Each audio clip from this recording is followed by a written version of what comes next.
Here's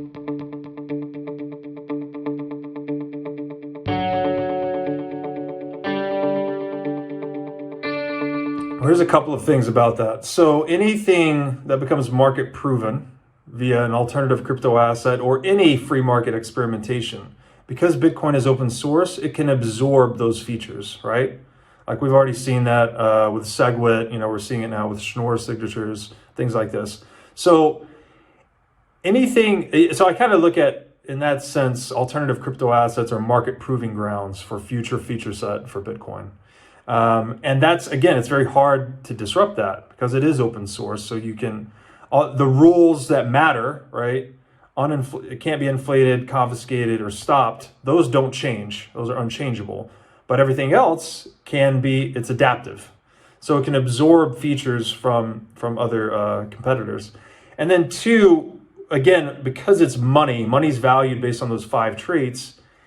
Bitcoin being pure information optimizes those 5 traits. So in terms of divisibility, it can be infinitely subdivided and recombined at virtually zero cost at multiple scales. Information, if it's maintained in a distributed form, is basically infinitely durable. It doesn't decompose. There's no physical decomposition. Information is clearly highly portable, right? Due to telecommunications, we can beam it around the world at the speed of light.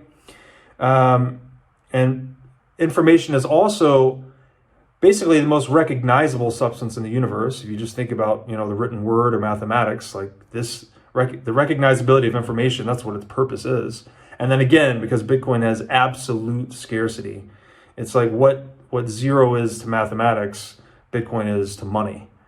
It's kind of like the capstone to the entire system. So I cannot formulate a way that it could be disrupted. And then that thesis is basically reinforced by the real world market failure we saw of Bitcoin Cash, right? Bitcoin Cash forked Bitcoin to ostensibly increase its payments throughput by increasing block size, but it failed. Its value collapsed back into Bitcoin.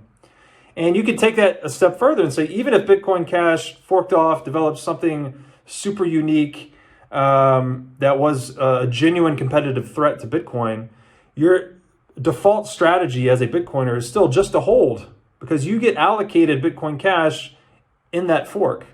So you can literally just keep holding Bitcoin and all of its forks, and you're protected from any disruptive threat. So it's just like, it's so insulated by network effects and path-dependent emergence that I can't really see a case that it's disrupted.